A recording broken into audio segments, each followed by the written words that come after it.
Hello students, welcome to the program Bachelor of Science 3rd year, Subject Botany, Semester 5, Course Code BOT 101, Course Title Plant Tissue Culture. Title of the unit, Unit 4, Types of Culture, Module name Principle, Protocol and Applications of Anther and Pollen Culture. I am Meena Miranda Verdes, Associate Professor, Carmel College of Arts, Science and Commerce for Women, Nuwe, Goa. The outline of this module: Principle of Anther and Pollen Culture, Protocol of Anther Culture and Pollen Culture, Advantages of Pollen Culture over Anther Culture, Applications of Anther and Pollen Culture. At the end of this module, you will be able to state the principle of Anther and Pollen Culture, describe the protocol for anther culture and pollen culture, explain the advantages of pollen culture over anther culture, and list the applications of anther and pollen culture. Let us now see the meaning of these two terms, anther culture and pollen culture. Anther culture is an in vitro technique of isolation and culture of mature anthers to form haploid plants, whereas pollen culture is an in vitro technique of culture of isolated pollen grains or microspores to form haploid plants.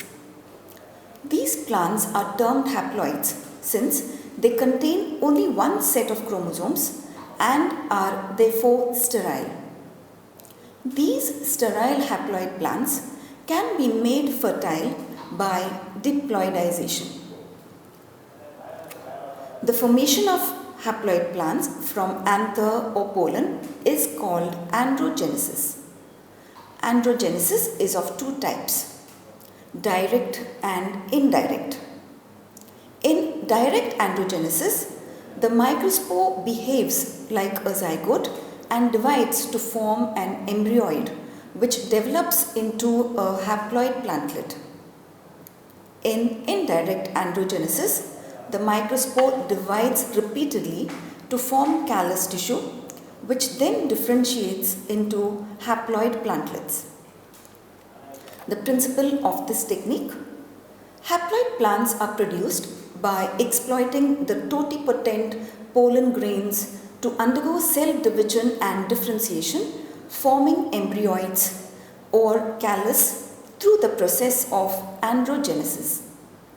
During androgenesis, the normal development and function of the pollen grain to become a male gamete is stopped and it is induced to a new metabolic pathway of vegetative cell division. A little history behind this technique. W. Tulek, 1953, observed that mature pollen grains of Ginkgo biloba, a gymnosperm, can be induced to proliferate in culture to form haploid callus. S. Guha and S. C. Maheshwari, 1964, reported the direct development of embryos from microspores of Datura inoxia by culturing excised anthers. In 1967, J. P. Burgin and J. P. Nish developed the first haploid plants from anther culture of Nicotiana tabacum. The technique is now successful in rice, wheat, maize, brassica, pepper, etc. Now let us see what is the term anther culture dealing with. Anther culture is an in vitro technique of isolation and culture of mature anthers from unopened flower buds on an artificially prepared nutrient medium under controlled conditions, wherein microspores within the cultured anther without producing male gametes are induced to develop into haploid callus or embryoids through androgenesis. So the anther will give rise to an entire plantlet.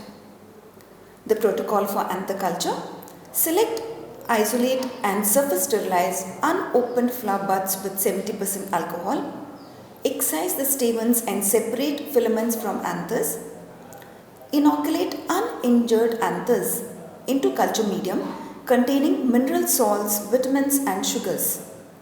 Incubate cultures at 27 to 30 degrees Celsius under low light intensity.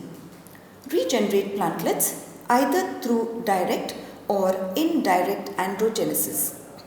Treat with colchicine for diploidization, harden and transfer to soil. The next technique, that is pollen culture. Anther culture is an efficient way for the production of haploids from microspores present within the intact anther.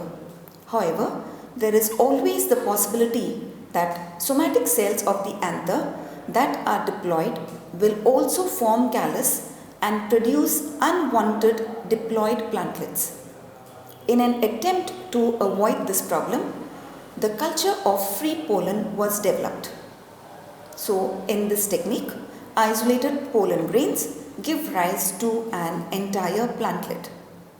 The protocol for pollen culture: select, isolate and surface sterilize unopened flower buds with 70% alcohol. Excise the stamens and separate filaments from anthers. Transfer anthers to a beaker containing liquid basal medium. Squeeze pollen from anthers by pressing against the wall of the beaker with a glass rod. Filter the suspension through a nylon sieve and wash the pollen pellet with liquid medium. Inoculate the pollen suspension on the surface of agar medium containing sucrose 2 to 3%, iron, vitamins, hormones, auxins and cytokinin. Incubate cultures at 27 to 30 degrees Celsius under low light intensity. Regenerate plantlets either through direct or indirect androgenesis. Treat with colchicine for diploidization, harden and transfer to soil.